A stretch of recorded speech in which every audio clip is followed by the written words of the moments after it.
The toilet, the commode, the john, the throne. A convenient place to visit, but hey, you don't want to live there. I don't believe this. Obviously, everyone has digestive problems from time to time, but if you have frequent constipation, diarrhea, horrible gas and bloating, you may start to wonder, is it IBS? And if it is IBS, how can you treat it? The Cleveland Clinic gave me a ton of information about irritable bowel syndrome. Pretty good reading material for when you're stuck on the, you know. Let's summarize, shall we? I'm Tori, and this is the TMI Show.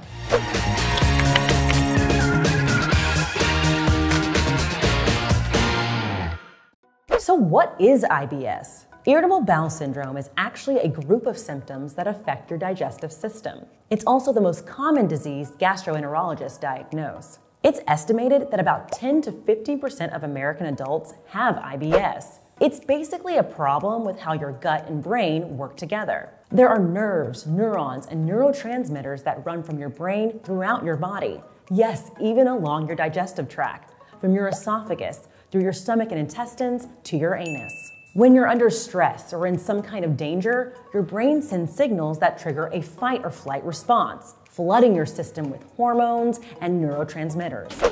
Michael, are you okay? Did you throw up in there? Oh, I'm just pooping. You know how I be.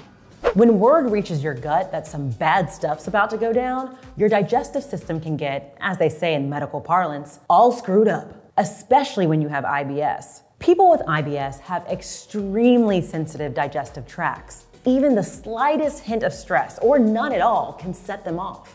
She said something else. Something I can't stop thinking about.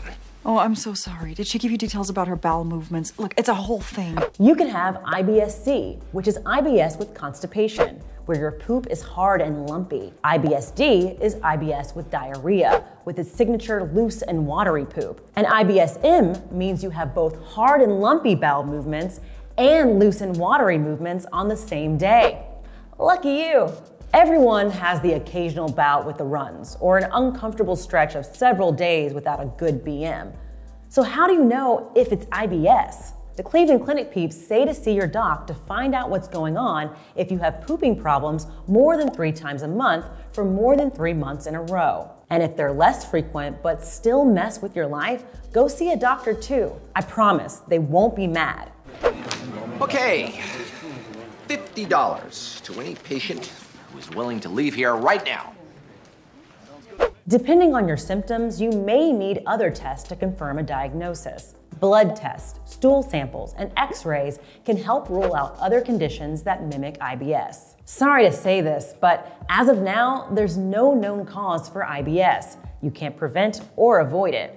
But if you have it, you can keep symptoms from flaring up by avoiding triggers.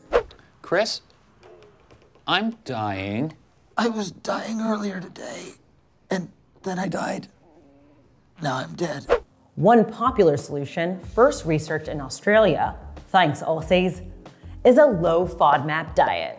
FODMAP is a much easier way of saying fermentable oligosaccharides, disaccharides, monosaccharides, and polyols. Long story short, they're carbohydrates, and they ferment. In fact, you might even know a few of these carbs by other names. You'll want to work with your doctor on this. No specific therapy works for everyone, so you really have to personalize your treatment plan based on your exact IBS triggers. Record the foods you eat so you can figure out which foods trigger IBS flare-ups.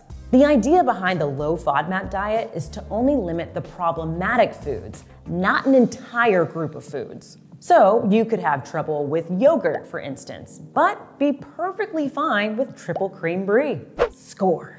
Sound annoying? Not as annoying as IBS. And one study found that 76% of people with IBS reported improvement after following a low FODMAP diet. Worth a shot, right? Want to know more about poop, bowels, and the GI tract? Check out our links in the description. And if you have any medical questions, drop them in the comments. Like and subscribe so you don't miss an episode of the TMI Show. Thanks for watching.